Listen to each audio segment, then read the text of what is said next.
This book made me think about my own life.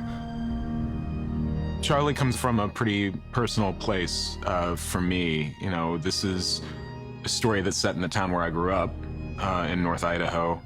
And, you know, for a time in my life, I had had a very complicated experience in a religious school. As a gay kid in the 90s, I was wrestling with my faith, and it presented itself in depression, and eventually I started to self-medicate with food. With the love and support of people around me, I was able to find an off-ramp, but I also knew that not everybody has that. And so I wanted to tell the story of somebody who didn't have that off-ramp. I saw Noelle in its first run at the Playwrights Horizon in a very small theater, about 125 seats, and was deeply moved. It was about characters that on the surface were incredibly different from me, but as soon as I entered the play and got into the minds of these characters, I actually found a lot of myself there. And immediately afterwards, I knew it was something that I wanted to be involved with and to see if I could breathe cinema into it. It was just a beautiful process watching it come to life.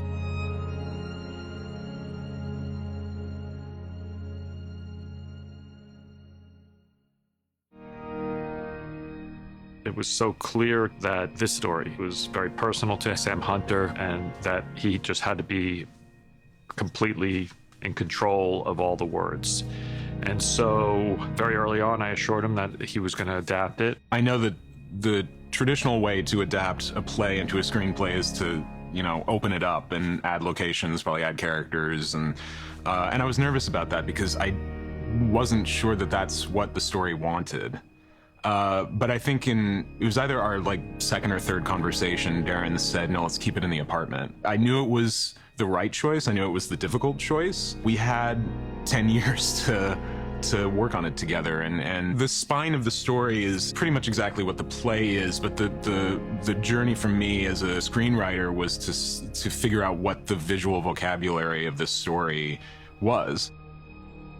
I think Darren had an incredible amount of trust in me and my script, and he had an incredible amount of trust in Brendan. A big reason I never made this film is for 10 years was because I couldn't cast it. I went through many different actors and nothing ever really clicked. And then I stumbled on a trailer of this low-budget Brazilian movie. Brendan had a small part in it, and immediately a light bulb went off. I was told that Darren was going to make a movie. And he was interested in meeting me, so we sat down in his office one frozen January, and he told me about the film he had designs to make. To be completely clear, I really didn't know that much of his work. I still haven't seen George of the Jungle or Encino Man, but it was the first actor that I felt something inside that, okay, this is material, meeting the right artist. It had everything and a role that I was looking for. It was unique. There was something about Charlie to me that seemed heroic in his quest for redemption. He struck me as the kind of character who is his own worst enemy, but at the same time he can see the good in others and bring them out. You don't have to be angry at the whole world. You can just be angry at me. He's a complex character, a substance of which I knew that Darren would handle with honesty and empathy and tell a story that asks us to not look away. I was absolutely hooked, and I wanted in. Think about the truth of your argument. I know this may sound silly, but it's important. Promise. It's important. Charlie lives alone in a 2-bedroom apartment somewhere in Idaho. He's an English teacher who instructs students online using a webcam, and he likes to keep it turned off, not wanting to distract them by how they might judge him for how he appears. His emotional world is, for all of that sadness that he carries is an intensely optimistic one at the same time, because he sees in his students their capacity to be the best that they can. Charlie can see the good in others, but he can't see it in himself, sadly. It was just so evident from the first moment that Brendan knew exactly who this guy was. If an actor approached this role with any amount of cynicism or frustration, it would really not work. And Brendan, from the moment one, had that bright light, that humanity and that faith. Even in the darkest moments, you still see the big-hearted human being at the center of it. Charlie is the most emotionally demanding character I've ever seen on paper. To play him, I knew would take everything I've got. That was very clear the first time we met, that he wanted a challenge. And to me, that's one of the most exciting things. The author was just trying to save us from his own sad story.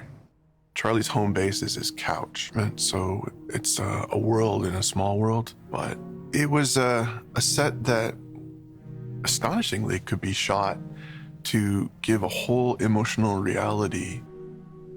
Charlie's a man of letters, and the walls are lined with his books, and each book was curated to be definitely something that Charlie would have read or would have taught or owned. Darren doesn't miss anything. And I think, especially with a movie like this, which is so contained, that detail is so necessary. One of the things that attracted me to it was how confined it was, because I believe that when you have restrictions and you have boundaries, that's where you can start to stylize things and make things your own. So this was really an exercise, reducing everything to the real basic form of cinema, which is performance, light, and camera, to make it all about drama, and figuring out how to move the actors around the room, and then figuring out how the camera could sort of dance with them. You have one character who barely moves, so how to make that interesting? And kind of the big breakthrough that my designers came up with was not putting a couch against a wall. I mean, how often do you walk into a small apartment and see a couch in the middle of the room and it feels natural? And that allowed us to do just a lot of work with the blocking. Filming in that apartment, what was fun for me and Darren to kind of figure out was how we can use the space and make every scene a little bit different. One thing that we really liked was how she kind of circles Charlie and goes to places where he can't necessarily look back and see her. And she's kind of taunting him in this way. So it's kind of like she's this like demonic voice in his head. You'd be disgusting even if you weren't this fat. You'd still be that piece of shit dad who walked out on me when I was 8. All because he wanted to fuck one of his students. Can I have one of these? Yeah.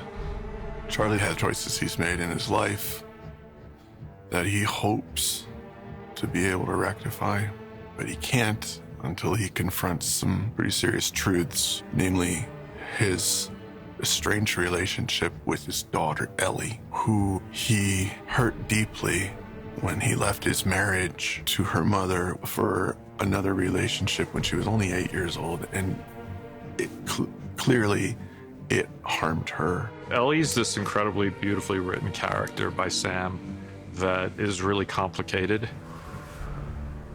Sam and myself constantly had conversations about the true core nature of her. We had many debates if she was evil or she was not evil, and I think the film is ambiguous about it. Charlie, she's evil. She's not evil.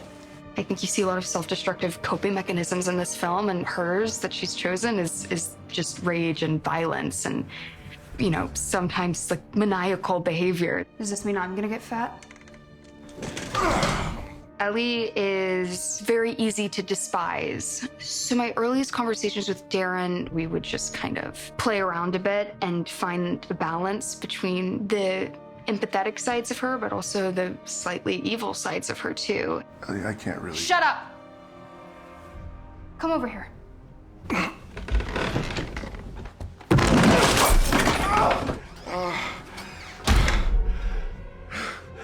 The biggest thing that we discussed early on was thinking about like how she became the person that you see in the film.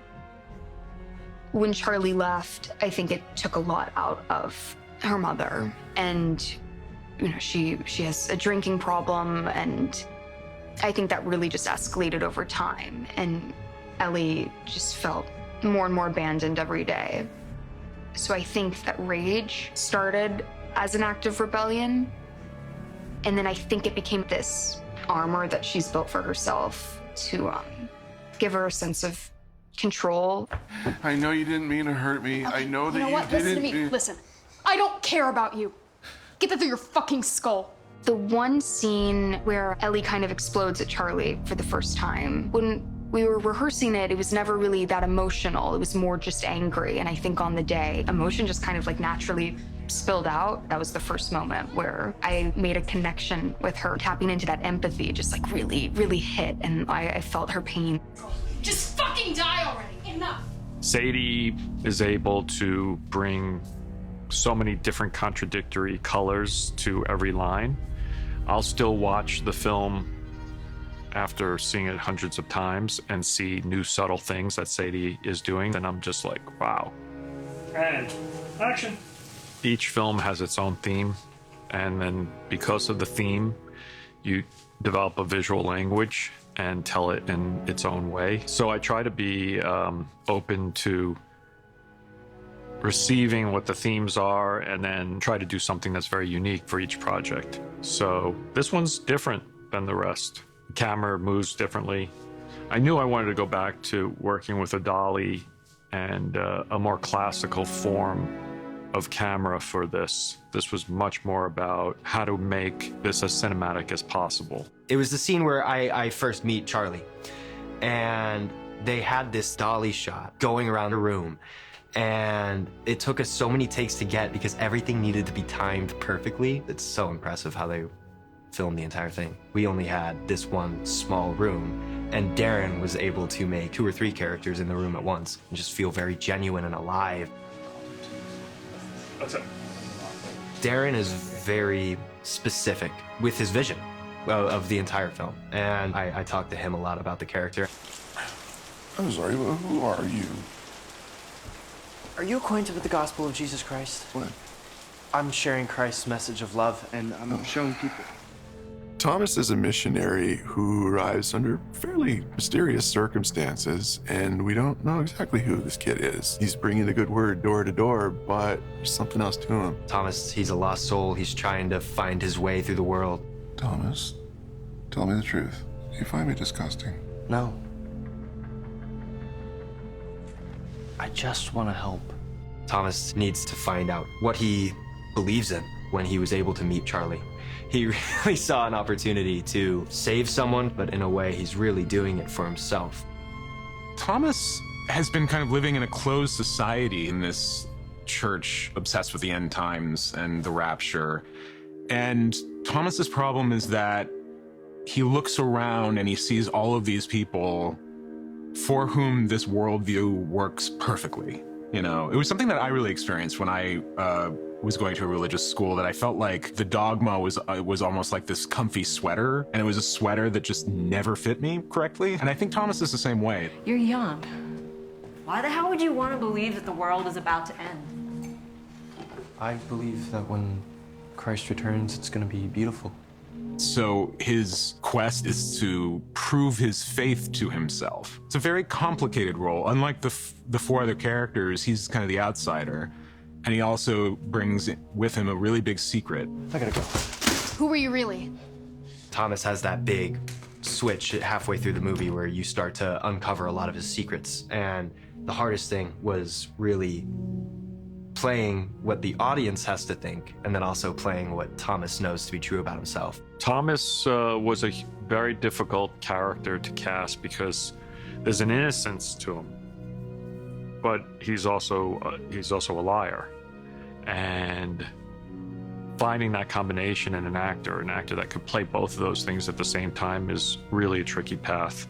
I grew up in a religious household, and me and Thomas had very similar struggles, I guess you could say, just with church and religion itself. We talked a lot about our mutual experiences with Christianity and our complicated experiences with Christianity, and I think he brings a lot of himself to Thomas. I was able to talk to Sam a lot about the character and kind of dive deeper into him through his eyes, and then I was able to bring stuff in through my eyes, and we were able to collaborate and make something special. He's dying. He's refusing to go to the hospital. What he needs is spiritual guidance. And you're gonna give him that? No. God will. I see. Liz is Charlie's best friend, his caregiver, his enabler sometimes, his conflicted confidant. Liz was adopted into this religious Christian family, and Alan was her brother. And Alan was the love of Charlie's life. And once he passed, I think the two of them really leaned on each other and grieved his loss. Charlie's way of dealing with that is through food. And I think it's a sign of deep commitment and deep love that she's able to be there for him. It's an incredibly complicated relationship between Liz and Charlie, and Hong really saw every level of it. I just hate the thought of you being sealed up in this place when I'm not here. She's definitely still struggling with Alan's death. Liz was adopted, and so, you know, all of the things that entails growing up as an Asian person in Idaho in a very conservative religious family probably is difficult, you know. Liz is very angry at Thomas for trying to convert Charlie. And you're not really sure why until the confrontation scene between me and Liz. Dad kicked him out of the church. A couple weeks later, this guy's out jogging on a bike path near the river in Lewiston, sees something washed up on shore, and that was Alan. The love of Charlie's life and my brother. Oh. Yeah, oh. She sees all of these contradictions and all of the hurtful things that have come from his belief system, and that it is something, a revelation for him. Charlie doesn't have any money. She doesn't know? Mary. Where do you think all the money from his teaching has been going? Over 100,000 at least, right? That's not true, is it? I think the most devastating moment in the movie for Liz is when she realizes that Charlie's been keeping this big secret from her. And it makes her reassess who she is to him. And it says so much about Liz that she comes back to him after this deep betrayal, because she realizes, I still love him, so I'm here. Hong brings that toughness, but also that pain and that heart to the role. That's really what you want as an actor. You know, you want to play characters that sort of do everything, that go from being caustic and angry to being completely heartbroken and weeping. You know, you rarely get that in a single character in a movie. Action. You have to go to the hospital. I think Darren just let me run with it and try different takes, try different line readings and things like that with each take. Do you still want to hear about Christ's message of love? No! He does not! Each take, she does something different, and they all work. It's like a diamond with all the different facets and sparkles and all the different way you can look at it, and it's always beautiful. So the biggest challenge with Hong is it's just a wealth of material you take back to the edit room. And cut. Great. Check the gate. Cutting. Checking the gate. Once we figured out that the camera was going to be this very, very kind of poetic tool, we started to think about light, and then we really worked out a progression of intertwining light with the weather, which was a major character in the film. Matthew Libatique, our cinematographer, would inform the scenes with weather systems outside the windows. We kind of had these chapter heads of the 5 days, and Maddie and I spent a lot of time kind of figuring out how the weather moved and how the light moved to try to make each time you were in the space a little bit new and a little bit different. It was raining outside when there was a particularly stormy scene going on. And as the film progresses, it takes a journey to light.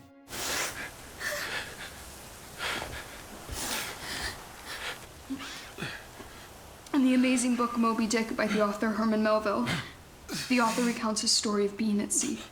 This film First part of his book. is really about seeking truth And that's what Ellie's Moby Dick essay is about also.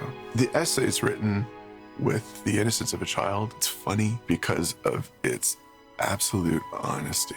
It's the epitome of everything that he implores his own students to give him, which is just to write something honest. I know what this is. I knew you would. I wrote this. You never forget anything. This Moby Dick essay is something that Ellie wrote in the 8th grade. And I think it shows Charlie that she is a person that's capable of caring and empathizing with people. It's the best essay I've ever read. Why are you fucking with me like this? I'm not. Ellie pushes it away because it kind of breaks down this wall that she's built for herself. And that's the only thing that's keeping her from like tapping into this pain that she doesn't want to deal with. Ellie, No, okay. I can't be here right now. you're perfect. You'll be happy.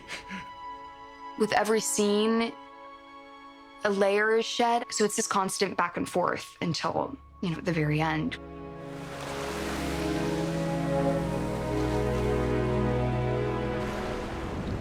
That moment at the beach gives you a glimpse as to what life was like before, and I think, they were really connected. For all of that intensity and intelligence and brinksmanship that she brings, you can still see a beautiful little redhead girl underneath it who Charlie absolutely feels that he was out of his senses to have abandoned at such an early age. And the emotional climax that they reach is really the purpose of the whole film. Charlie can see, through that anger, he can see the intelligence, he can see the love, and he refuses to let go of it until the very end. And I don't think it's until the very end that Ellie sees that in herself. This book made me think about my own life. And then it made me feel glad for mine. This film does have a sense of hope.